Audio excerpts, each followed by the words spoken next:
투자자 여러분 안녕하십니까? 조합업TV입니다.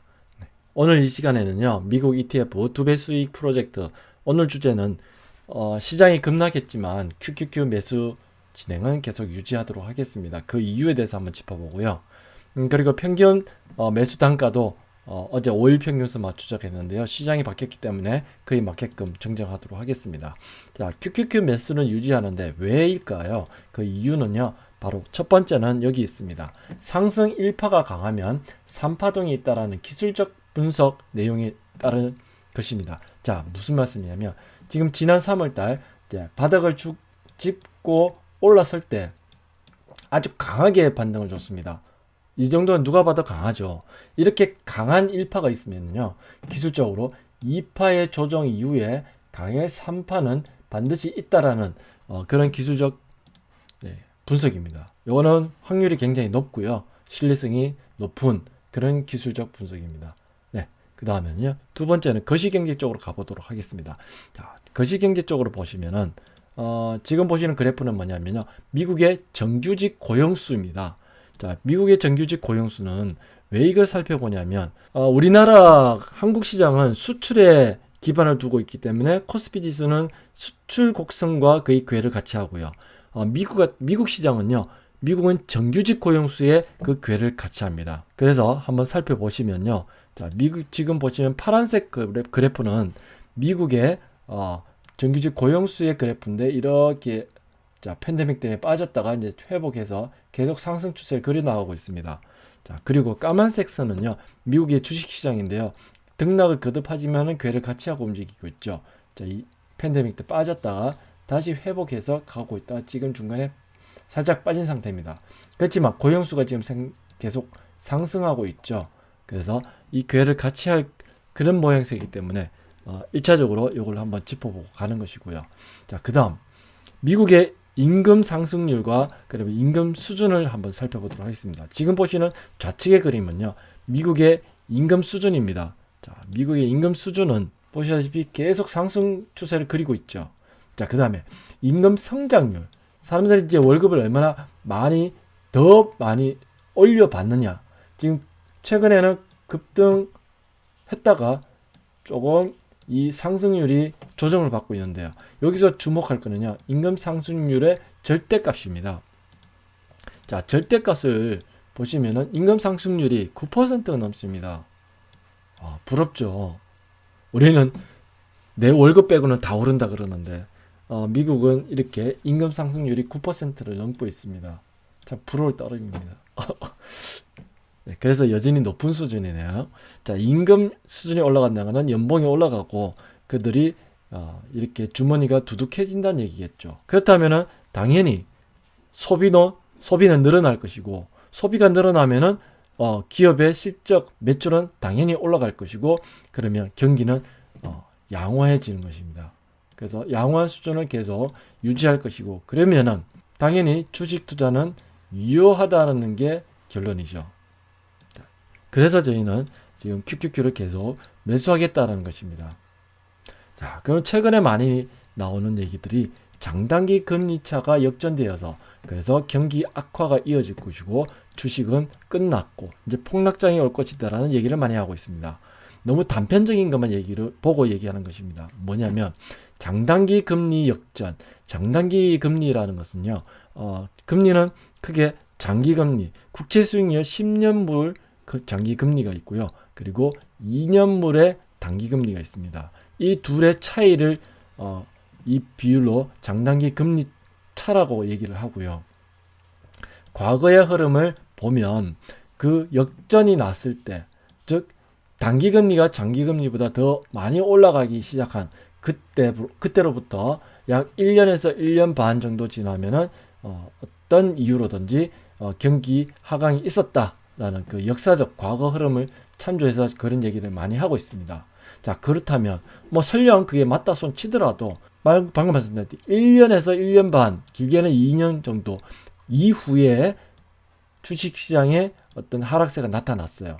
그렇다는 것은 역으로 생각하면 당장 주식시장이 끝나는 것은 아니다라는 것이죠. 또 하나 더 중요한 게 있습니다. 뭐냐면요, 장기 10년물에서 단기 3개월물을 빼는 이 금리차가 또 중요해요. 이 중요하다는 것은 제가 한 얘기가 아니고요. 제롬 파월 의장이 지난 3월달 금리 FOMC 회의 이후에 기자회견에서 한 얘기입니다.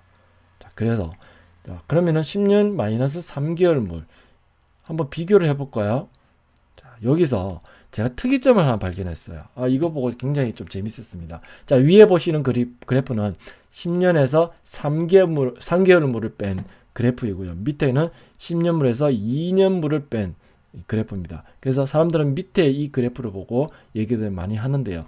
좀 특이점이 있습니다. 자, 보시면 자, 밑에 10년물 마이너스 2년물이 마이너스로 갔을 때, 역전됐을 때, 그리고 3개월물 차이하고도 역전되는 게 같은 동시대 때 일어났죠.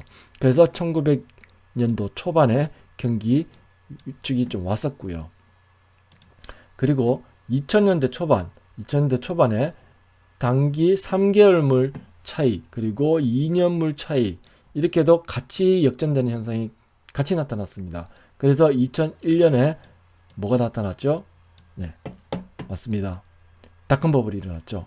자, 그리고 2006년, 7년도에도 역전이 되었고 같이 또 역전되는 현상이 나타났어요. 그래서 2008년도에 금융위기가 나타났죠. 자, 그러면 이때도 보시면 2019년도에 같은 역전 현상이 동시에 일어났습니다.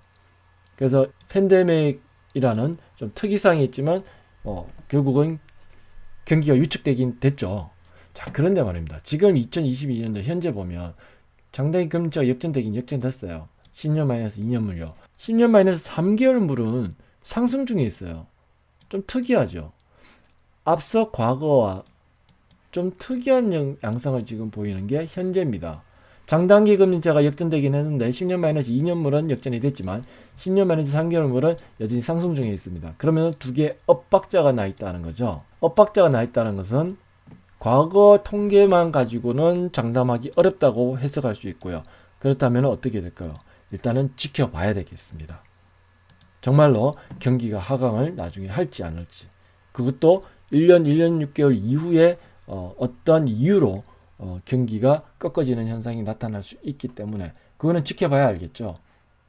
자, 그래서 단순하게 장단기 금리차가 역전됐다는 그 팩트 하나만 가지고 지금 그렇게 미리 주식을 다 팔 이유는 없다고 봅니다. 다만 지금 시장이 이렇게 하락하는 것은 금리 인상의 속도이죠. 속도와 그 다음에 그 인상 폭이 때문에 그 인상 폭이 얼만큼 될 거냐, 좀 매파적이라는 얘기를 많이 표현하죠. 어제도 주식시장이 하락한 이유가 바로 거기에 있었습니다. 연준 위원이 나와가지고 얘기했던 게 금리 인상의 속도를 그리고 진폭을 빨리 하겠다. 그 언급을 하는 바람에 시장에서는 또 그게 얼마만큼 올릴지에 대한 그 불확실성. 주식시장은 그 성격상 불확실성을 굉장히 싫어합니다. 악재가 나올 것이다. 그럼 얼마만큼 나올 것인가 아주 알 수 없는 그런 불확실성이 주식시장은 아주 싫어합니다. 그래서 그때는 시장은 하락의 영향을 받게 되는데 정작 그 악재가 생기게 되면 악재가 소멸이라는 표현을 쓰면서 시장은 올라가기 시작하죠. 참 재밌는 것입니다. 어쨌든 이 불확실성, 내일 목요일이죠. 내일 목요일 FOMC 3월달에 있었던 FOMC 회의록이 공개가 되는데 그때 어떤 얘기들을 하는지, 점도표는 어떻게 되는지 그걸 한번 살펴볼 필요가 있겠죠. 그걸 미리 지금 선반영한다고 볼 수도 있어요. 그래서 우리는 어떻게 할까요? 매수 목표 단가를 정정하도록 하겠습니다. 자, 어제는 5일선이 살아났었기 때문에 눌림목이 들어가겠다는 것이었는데, 자, 시장은 바뀌었죠. 바뀌었으면 바뀐 그 시장 흐름에 맞게끔 움직여야 됩니다. 그래서 다시 기법을 좀 다른 걸 가져올게요. 피라미드 매수법이라는 것을 도입하겠습니다. 무슨 말씀이냐면, 자, 지금 시장 흐름은 지금 여기 15,200포인트를 이번에 단기 꼭지점으로 치고 지금 여기 어깨 보면 숄더의 하단은 14,000포인트가 됩니다. 지금 보시는 거는 나스닥 100 지수 기준이고요. 그리고 중간 라인은 14,600입니다. 이 진폭은 7.8%인데 약 8% 정도의 진폭을 두고 이 안에서 지금 조정을 이어가고 그리고 변동성을 보인다. 이렇게 가정할 수 있습니다. 그렇다면 피라미드 매수법은 이렇게 피라미드를 그려놓고 상단에서부터 10%씩 이렇게 매수해 나가는 겁니다. 그리고 중간값 이하부터는 더 크게 매수하는 겁니다. 20%, 마지막에 하단에서는 30%. 이렇게 내려가면 내려갈수록 조정을 더 많이 받으면 받을수록 더 많이 매수하겠다는 것입니다. 이렇게 되면 평균 단가가 낮아지겠죠. 자, 이렇게 분할 매수를 하게 되면 여기에서 반등을 주게 됐을 때 이 중간 수준만 와도 플러스 상태로 전환하게 됩니다. 나중에 심심하시면 한번 계산해 보십시오. 딱 수치상으로 그렇게 나오게 됩니다. 그렇게 되면 중간까지만 와도 본전 이상이 되는데 이게 다시 나중에 반등해서 여기 위에까지 상단까지 올라오게 되면 100% 플러스로 되겠죠.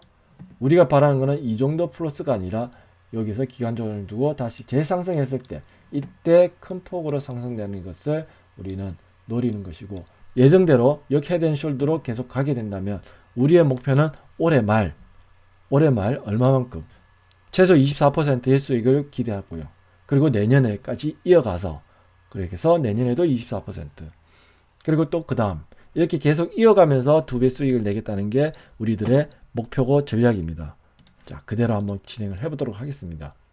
저는 샀다 팔았다 단기적으로 이렇게 잘 안 합니다. 그래서 지금 보셨던 거는 지수 기준이고요. 지금 헷갈리실 것 같아서 QQQ를 가지고 왔습니다. 그래서 똑같이 QQQ의 상단은 370달러, 중간은 355달러, 그리고 하단은 340달러입니다. 이 진폭은 똑같이 8%이고요. 그러면 위에서 370에서 355달러 이 사이에는 지금 10%씩, 어제 10% 들어갔고, 그 다음에 오늘 또 들어갈 수 있고요. 그 다음에 내일 또 들어갈 수도 있겠죠. 마이너스 조정 받을 때 그때 보시고 장중에 매수하셔도 괜찮고요. 아니면 뭐 종가에 매수하셔도 괜찮습니다. 자, 그리고 이 중간가 355달러 이하로 내려가게 되면 그 밑에서는 또 나눠서 20%, 그리고 저 하단까지 340달러 근처까지 가게 되면 30%를 매수하도록 하겠습니다. 이렇게 해서 평단가를 쫙 낮추도록 할게요. 그러면 나중에 반등 줄 때 좀 기분 좋은 수익을 볼 수 있을 것 같습니다. 네, 시장이 하락하게 되면 누구나 마음이 불편합니다. 그렇지만 이렇게 시장에 맞춰서 전략을 짜가면서 내 계좌를 그리고 내 포트폴리오를 조정하면 지나고 나서 보면 잘했다라는 이제 생각이 들게 될 것입니다. 네, 부자 되는 그날까지 같이 계속 함께 하시죠. 영상 시청해 주셔서 감사합니다.